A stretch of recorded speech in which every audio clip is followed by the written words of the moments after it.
राजस्थान की परिपाटी 5 साल कांग्रेस तो 5 साल बीजेपी, लेकिन आरसीए के मामले में अब गहलोत के वैभव पर राठौड़ के पराक्रम का सवाल शुरू हो चुका है।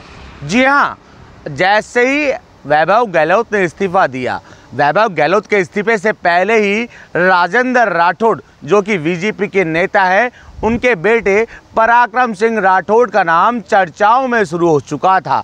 अब वैभव गहलोत ने जैसे ही इस्तीफ़ा दिया, उसके बाद उन्होंने बयान दिया। उन्होंने कहा कि मैं क्रिकेट को, खेलों को बढ़ावा देने की कोशिश कर रहा था।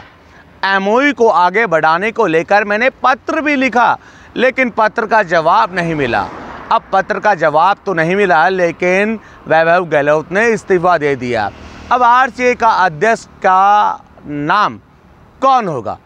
इन सब में बीच पराक्रम सिंह के नाम की चर्चा चल रही है, क्योंकि अब आईपीएल के मुकाबले भी होने हैं। ऐसे में आईपीएल के मुकाबलों में रुकावट ना है, ऐसे में सरकार भी अपने स्तर पर मंथन करने में लगी है। लेकिन वैभव गहलोत ने साफ तौर पर कहा, हमने एमओयू को आगे बढ़ाने को लेकर पत्र लिखा, पत्र का जवाब नहीं मिला। हम चाहते थे कि खेलों को बढ़ावा मिले, लेकिन बीजेपी सरकार पर आरोप भी लगाए। आरोप लगाना तो लाजमी था, क्योंकि वैभव गहलोत विपक्ष में हो चुके हैं। अब विपक्ष में यूँ कहें कि कांग्रेस में हो चुके हैं। कांग्रेस में अब बदलाव करने की रणनीति शुरू हो चुकी है। लेकिन यूँ कहें कि जिस तरह के बयानबाजी का दौर शुरू हो चुका है, पराक्रम सिंह का नाम चूरू से शुरू उठा। चूरू से इसलिए हम बात कर रहे हैं क्योंकि चूरू से ही राजेंद्र राठौड़ ने चुनाव लड़ा, चूरू के तारानगर चुनाव लड़ा और हार का सामना करना पड़ा। लेकिन पराक्रम सिंह का नाम और गजेंद्र सिंह के बेटे धनंजय सिंह का नाम चर्चाओं में शुरू हो चुका था। कई कयास लगाए जा रहे थे, लेकिन अब सबसे पहले पराक्रम सिंह का नाम चल रहा है। मनमुटाव पहले भी था।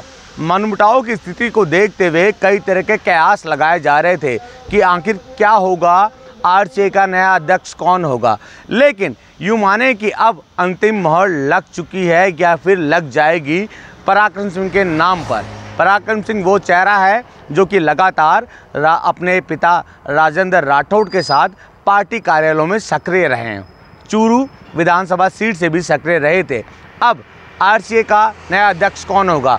क्या एकेडमिक जो है वो चुनाव कराएगी या फिर अध्यक्ष के पद पर चुनाव कराएगी? क्योंकि कार्यकारिणी भंग करने को लेकर तो कार्य समिति की ओर से मंथन किया जा चुका है। अब जल्द ही कार्यकारिणी भंग होगी या फिर अध्यक्ष के पद पर चुनाव होगा, क्योंकि अध्यक्ष पद पर चुनाव होगा तो केवल 2 नाम निकल कर सामने आ रहे थे और TV9 पहले भी बता चुका था, पराक्रम सिंह, धनंजय। लेकिन अब चर्चाओं में पराक्रम सिंह का नाम सबसे ऊपर निकल चुका है। ये मनमुटाव पहले से ही चल रहा था और हम पहले भी बता चुके थे। देखिए, TV9 पहले भी बता चुका था कि चर्चाओं का दौर शुरू हो चुका है, किसी एक के नाम पर मोहर लगेगी और हमेशा जब TV9 दिखाता है तो उसके एक नाम पर मोहर लगती है। और मोहर लगना तो इसलिए लाजमी है क्योंकि हम पल पल की खबरें दिखाते हैं। अब क्योंकि पराक्रम सिंह का नाम चर्चाओं में शुरू हो चुका है और चर्चाएं इसलिए भी लाजमी है क्योंकि मनमुटाव यूँ कह सकते हैं कि राजेंद्र राठौड़, अशोक गहलोत के बीच पहले से थी।